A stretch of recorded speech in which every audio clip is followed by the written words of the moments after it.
저희가 가정을 초급이나 중급이나 고급 가정을 계속 열잖아요. 그러면 그때 시간이 되시거나 그러면 다시 이렇게 첨강을 하실 수 있으세요. 그러면 오늘 이렇게 조금 있는 선생님들보다는 선생님들이 좀 많으셔서 많은 걸 보여주는 게 훨씬 더 좋을 수도 있거든요. 그래서 그렇게 우리 서서 인사 잠깐 하고 시작을 하는 걸로 하겠습니다. 한국형 도용심리 고급 가정입니다. 우리 첫 번째 초급 가정이 어떤 거였었죠? 첫 번째, 나는 누구인가, 나에 대해서 알아보는 과정이었었잖아요. 그러면 두 번째 중급 과정에서는 어떤 거였었죠? 중급, 생각나세요? 나는 너한테 뭘 할지. 나는 무엇을 원하는가? 내 내면에 무엇을 원하는가, 내 내면이 어떤 것들이 있는지. 그러면 첫 번째에서는 한국형 도형심리의 4가지 유형에 대해서 전체적으로 설명을 했다. 그죠? 그리고 중급 과정에서 어떤 거였었어요? 그렇게 전체적인 부분을 하니 내 내면이 어떻게 움직이는 무의식에 관한 투사를 하는데, 그 투사도 한 가지 색으로 그려놓은 부분들도 있지만 색깔을 가미한 투사도 가능하다. 그래서 어떤 도형을 어떻게 그리느냐도 굉장히 중요하지만 어떤 도형을 어떤 색깔로 그리느냐, 이 부분도 굉장히 중요하다. 그래서 중급 과정에는 거기까지 했어요. 그렇죠? 그러면 오늘 고급 과정에서는 나는 어떻게 살아가느냐 보니까 부제가 나는 어떻게 살아가고 있는가잖아요. 그러면 우리 뭐 왔어요? 첫 번째 초급 과정에서 네모, 내 틀, 나는 누구야, 내 틀 알아보는 거잖아요. 그리고 두 번째 S는 뭐예요? 내 내면의 무의식을 알아보는 부분 쪽이었고, 이제는 뭐예요? 3단계. 3단계 뭐예요? 세모. 그렇죠? 나는 어떻게 살아갈 거냐. 그러면 지금 네모의 틀, S의 무의식, 세모의 뭐예요? 그렇죠. 성취, 어떻게 갈 건지, 이런 것들이 되게 유기적으로 들어갈 수 있는 부분 쪽이라는 거예요.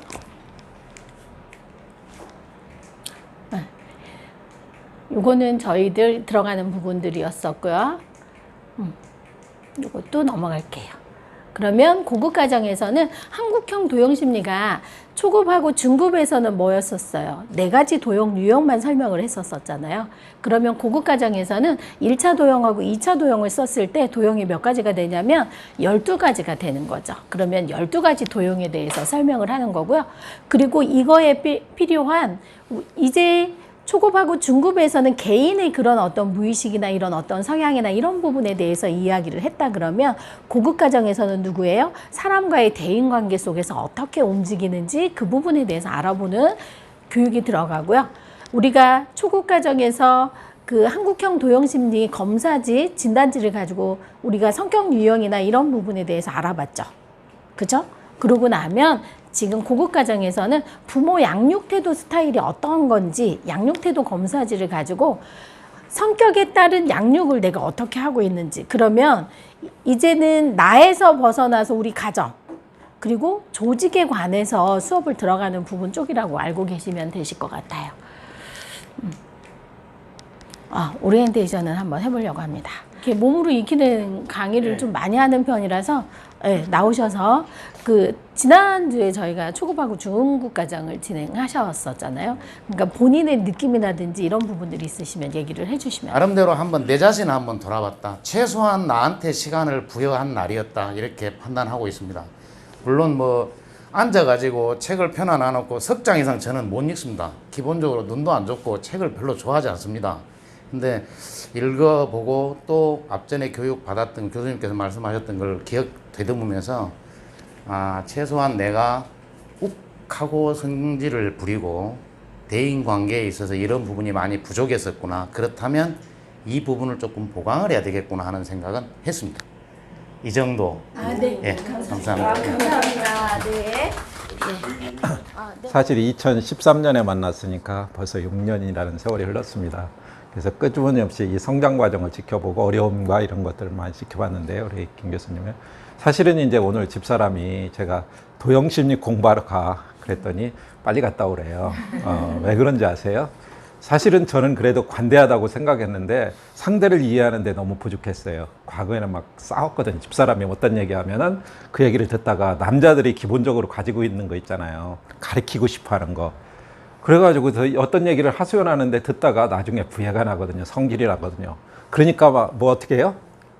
못 들어주고 제가 왜 그렇게 해서 이렇게 해야 되는데, 그러고 옛날에는 싸웠어요. 그러다 보니까 결국은 말을 안 하게 되고 서로 이제 그런 갈등이 생기고 그랬는데, 지금 같으면은 하고 나서 그래 그냥 들어주는 겁니다. 이것만 해도 엄청나게 달라진 거죠. 이거 하나로 반증을 하고 있다고 봐요.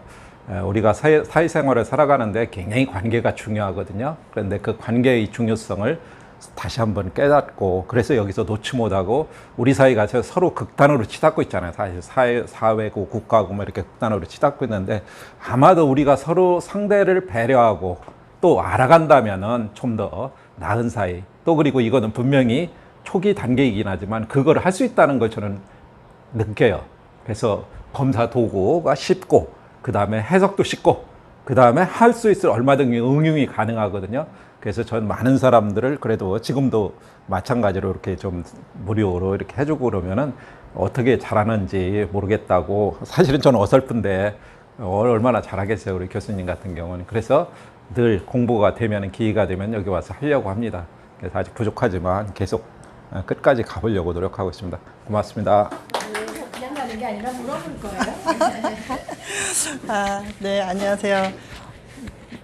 사실 공부 이렇게 오래 이렇게 자주 하면 너무너무 좋은데, 이게 항상 배워야 되고 공부해야 되는 거 맞는데, 이렇게 시간이 또 주어지면 되돌아오려고는 하지만 집에서 안 하면 또 까먹게 되고 이런 것 같아요. 근데 여튼 이제 시간이 돼서 이렇게 또 오전에 잠깐 오게 됐고요. 저는 이제 중급이라기보다 이제 고급까지 했는데, 하면서 저는 되게 많이 여유가 생긴 것 같아요. 마음에 여유도 많이 생기고, 보면서 그걸 배우면서, 그러니까는 다른 사람이나 이런 문제나 가족 문제나 물론 이런 건 굉장히 많고 하지만, 그런 거에서 제 스스로 막 뭐가 안 돼서 화가 나거나 억울해하거나 이런 그런 감정들이 많이 사라진 것 같아요. 그러니까 고민을 하게 되는 것 같아요. 제가 그러니까 애들 사춘기에도 불구하고 이렇게 분명히 이렇게 하면 얘는 이렇게 나올 거고, 그 다음 상황이 이제 그려지는 거예요. 저를 아니까. 제가 어떻게 했을 때 얘가 이렇게 또 나오겠지 이렇게 되니까 고민하게 되더라고요. 그러니까는 아이가, 제가 조금 처음에는 애들도 이제 뭐 가사롭게 왜 안 그랬는데 예전에는 이랬었는데, 지금은 많이 이게 통하고 이제 좀 받아들여 주는 것 같아요, 서로가. 그래서 굉장히 좋은 시간을 보내고 있고 많이 또 도움이 됐던 기억이 있고, 또 지금 배우러 오신 분들도 아마 하시면 하실수록 굉장히 아마 되게 발전이 있으실 것 같아요, 스스로. 네, 감사합니다. 저는 원래 여기에 심리 하는 걸 많이 관심이 많이 있어가지고 그 교육을 많이 받으러 다녔어요. 우리 그 논산의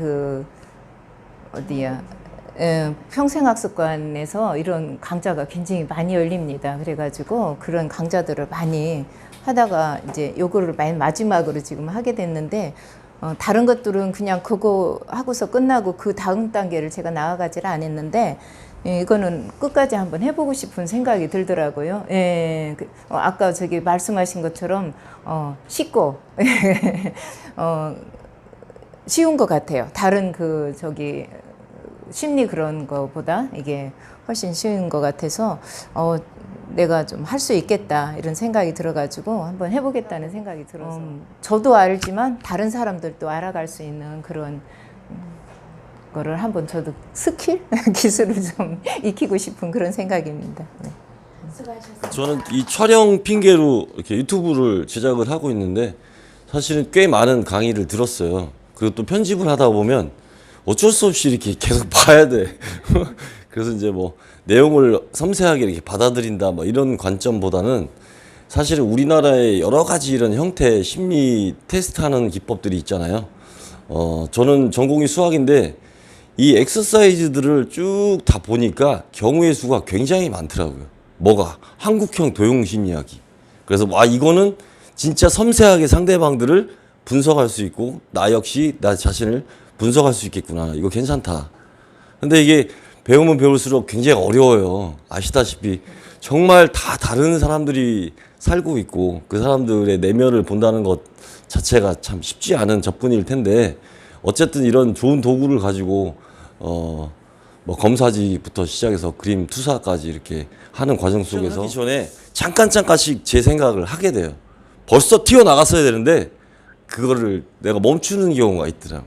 이런 걸 보면서 아 이거 교육이라는 거는 참 힘이 대단하구나 이렇게 생각하고 있습니다. 앞으로 영상 계속 편집하면서 교수님 강의 잘 새겨 듣도록 하겠습니다.